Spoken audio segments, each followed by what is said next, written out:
Selamat datang di channel ini. Jangan lupa like, subscribe, komen, dan share. Terima kasih ya. Halo, sahabat senior, sahabat lansia. Apa kabar? Saya berharap kita semua dalam keadaan sehat, tetap semangat.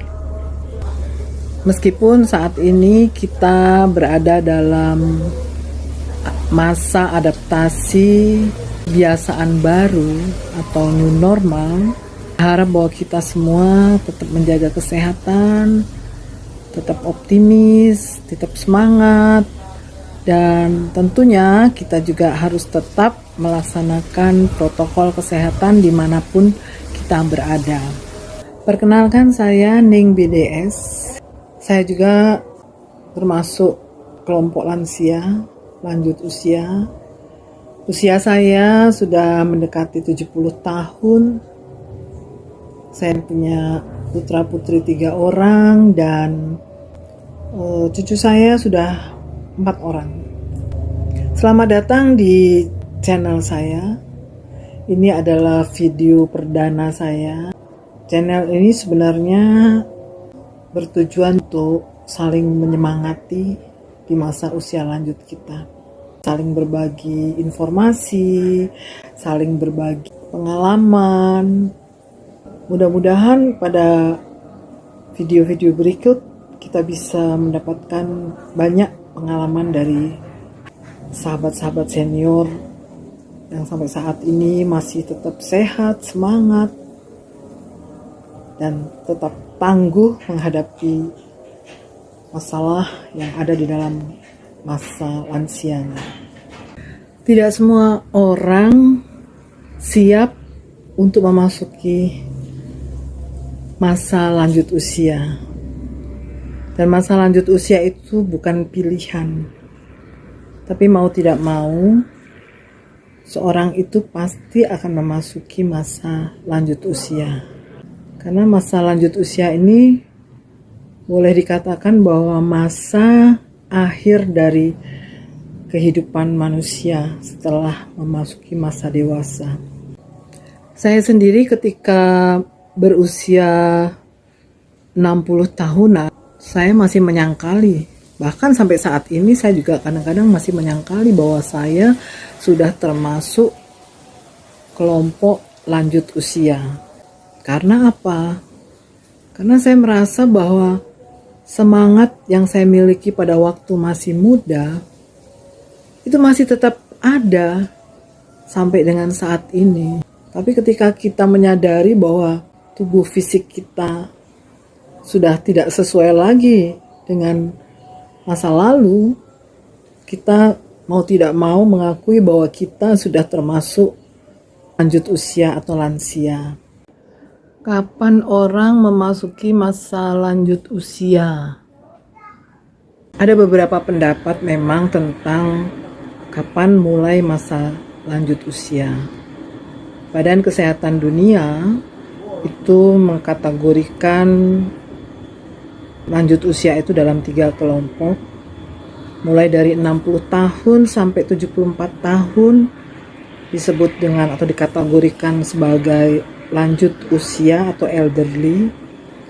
Kemudian 75 sampai 90 tahun itu dikategorikan sebagai lanjut usia tua, dan lebih dari 90 tahun dikategorikan sebagai usia lanjut very old, sangat tua atau very old.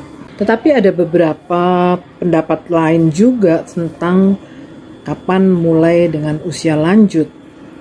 Contohnya seperti Smith pada tahun 1999 itu mengkategorikan juga dalam 3 kelompok, tetapi mulai dari usia 65 tahun.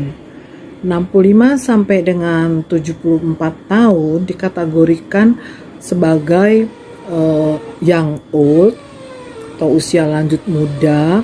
Kemudian 75 sampai 85 tahun itu dikategorikan ke dalam kelompok usia lanjut menengah atau middle old, dan lebih dari 85 tahun dikategorikan sebagai old. Menurut saya apapun pengkategorian itu saya kira tidak menjadi masalah. Yang saya ingin bagikan di sini adalah berapapun usia kita di masa usia lanjut ini, yang paling penting menurut saya adalah bahwa kita tetap harus memelihara semangat masa muda yang saya pikir itu tidak akan berubah.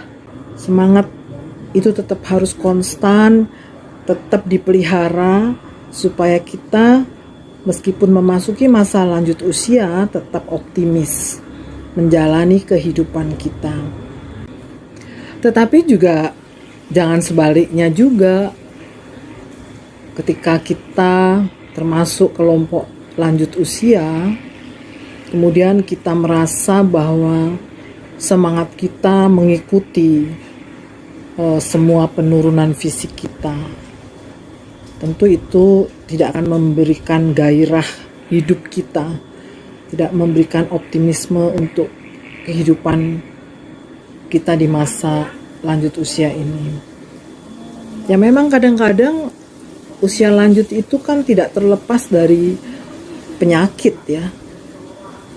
Meskipun mungkin ada penyakit karena memang secara alamiah memang dalam masa lansia itu rentan terhadap penyakit, terutama penyakit usia lanjut. Semangat itu tetap harus punya untuk supaya kita menganggap penyakit itu bukan satu beban, tetapi penyakit itu kita jadikan sahabat kita. Bahwa kita memang bersahabat dengan penyakit, bersahabat dengan obat yang harus kita minum secara teratur, makanan yang harus kita jaga, olahraga yang harus kita jaga juga, dan semangat yang tetap harus dipelihara.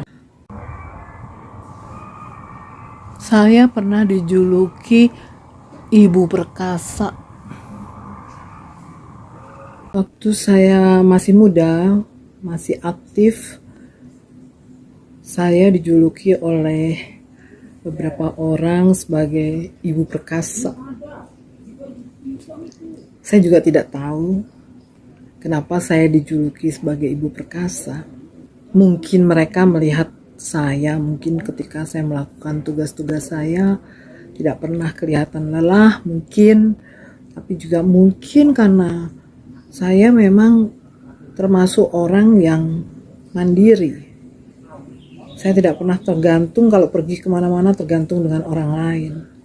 Saya bawa kendaraan sendiri, dan kadang-kadang bahkan ketika saya keluar kota itu saya bisa bawa mobil sendiri, setir sendiri, dan tidak menunjukkan rasa lelah.